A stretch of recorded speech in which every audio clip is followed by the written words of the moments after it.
Please subscribe Tito Manny Vlog.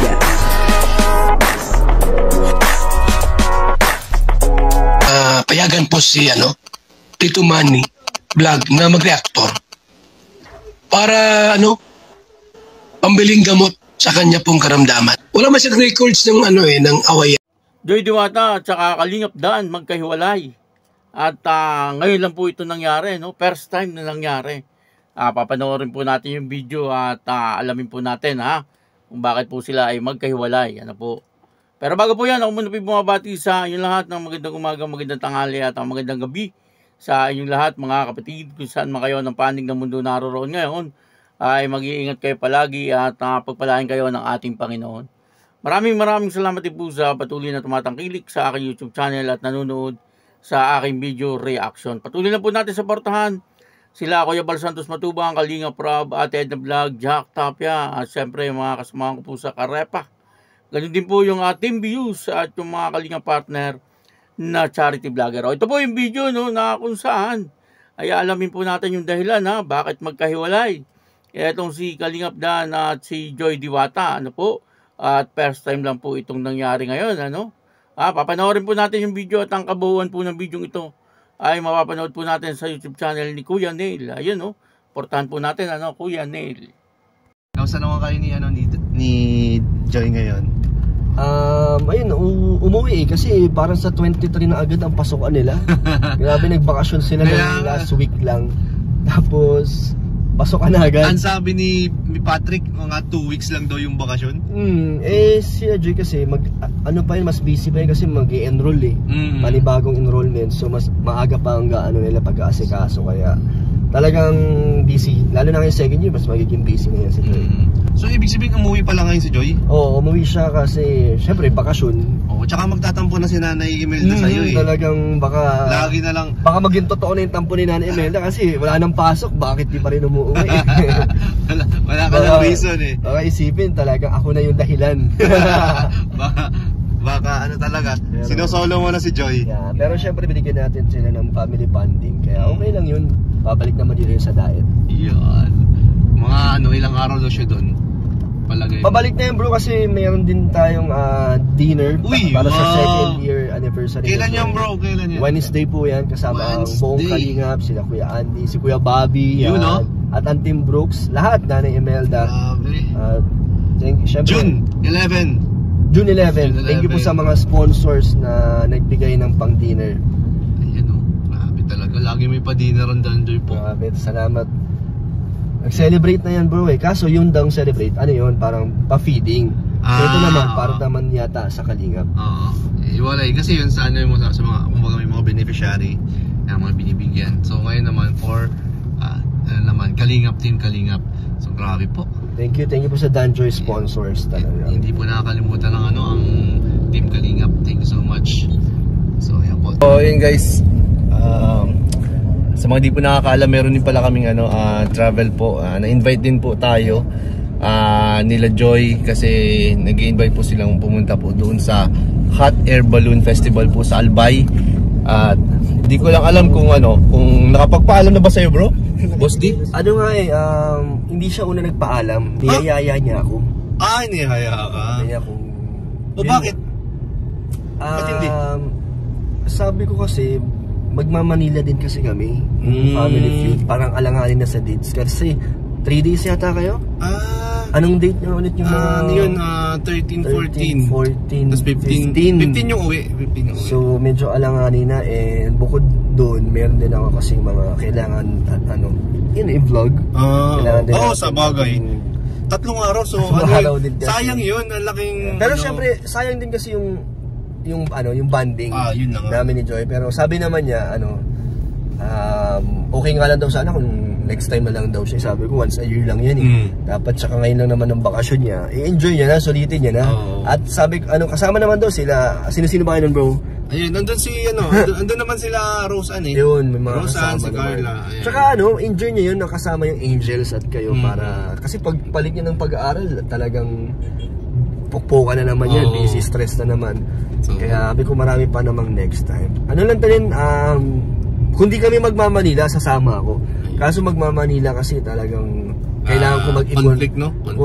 Medyo tight na yung schedule. Kaya kasi yung balik nyo 15, tapos 18 yung family feud namin eh. Kaya dapat parang 16 yata, sabi ko nga baka 18 na pala yun? Baka bumiyahe na kami ng 16 din.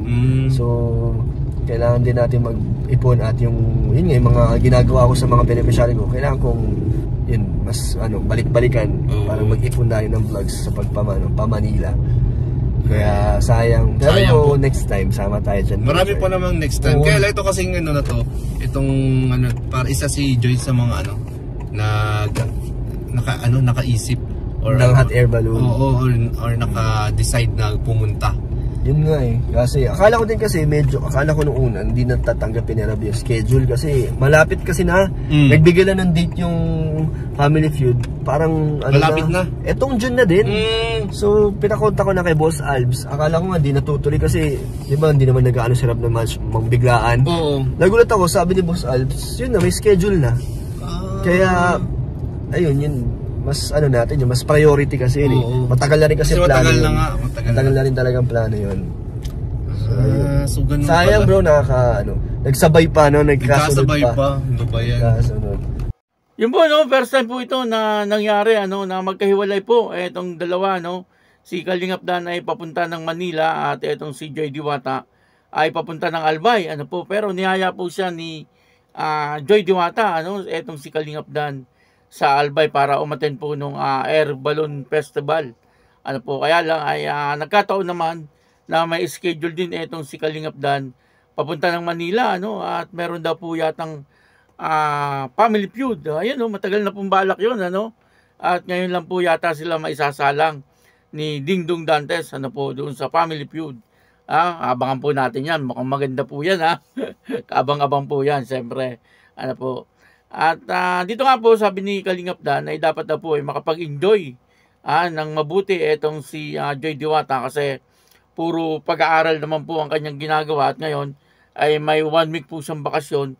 Sana ay ma-relax at makapag-enjoy po etong si Joy Diwata. Kasi dapat ay lubos-lubusin ni Joy Diwata kasi pagkatapos po nito ay 3 days po yata sila doon. Pagkatapos po sasabak na naman po siya sa pagpasok po sa eskwelahan. Alam naman po natin lahat na kapag nag-aaral na etong si Joy Diwata ay talagang sub-sub sa pag-aaral, busy po siya. At nga po kay Kalingap Dan ay medyo nawawala na po siya ng oras. Pero binabawi naman po ni Joy Diwata kapag po siya ay may oras at siya na po mismo ang nagyayaya na lumabas Yun po ang kwento ni Kalingap Dan. Kaya ayun, sana ay mag-enjoy etong si Joy Diwata doon sa Albay. Kahit hindi po niya kasama etong si Kalingap Dan. Siyempre mas maganda kung kasama niya po si Kalingap Dan, mas masaya etong si Joy Diwata kapag po magkasama sila. At ngayon po may mga issue naman talaga nga naman hindi na po nawala ng issue etong si Kalingap Dan naman may nagsasabi po na meron daw po itong jowa. Yun po ang sabi nila wala naman daw po talaga. Yun po ang sabi ni Kalingap Dan na talagang si Joy Diwata lang po talaga. Kung sakali may jowa si Kalingap Dan naku po talagang nakakahinayang kung ako po talagang hindi na po ako magjojowa kapag ang girlfriend ko ay katulad ni Joy Diwata na napakaganda, napakabait at mapagmahal at maasikaso pa. Kaya medyo malabo yung sinasabi ng iba. Yun po ay issue lang at hindi po yung gagawin ni Kalingap Dan na lokohin itong si Joy Diwata. Malabong mangyari po yun. At ang sabi pa po ay may anak daw itong si Kalingap Dan kung ang binabato po nilang issue dito kay Kalingap Dan para masira po ang Dan Joy pero malabo po yan mangyari sabi nga po ni Kalingap Dan mga inggit lang daw po yung mga gumagawa ng ganyan, wala po daw magawa sa buhay kaya huwag po natin paniwalaan yan yung mga lumalabas po na issue na ganyan. Yan po ay walang katotohanan si Kalingap Dan na po ang nagsabi, doon po kayo maniwala pero kung hindi po galing mismo kay Kalingap Dan o kaya kay Kalingap Rab at kay Joy Diwata ay huwag po kayo maniwala dyan. Yan po ay maaaring walang katotohanan. Siyempre, mas naniniwala po ako, siyempre kay Kalingap Dan, at kay Joy Diwata, at kay Kalingap Rob. Ano po, hindi naman po, kasi kung may jowa si Kalingap Dan, hindi naman po papayag si Kalingap Rob, ano po, na lolokohin niya si Joy Diwata. Kasi isa po yan sa mga rules, ano, sa Kalingap, ano po. Dapat ay yung katotohanan lang, ano po. Kaya malabo po yan, ano, yung mga issue na ganyan, ay huwag po natin pakinggan, at yan po ay issue lang yan, ano po, na wala naman pong katunayan. Maglabas po sila ng resibo, ano, maglabas po sila ng katunayan, at baka pwede pang maniwala sa kanila yung mga supporters ng Danjoy, ano, kasiraan lang po yan. Kasi pinipilit po nilang sinisira ang Danjoy na hindi naman po mangyayari, ano po. Kaya yun, ano, maraming salamat po sa inyong lahat, at ako po si Tito Manny Vlog, na nagsasabing God bless you all. Diyos mabalos.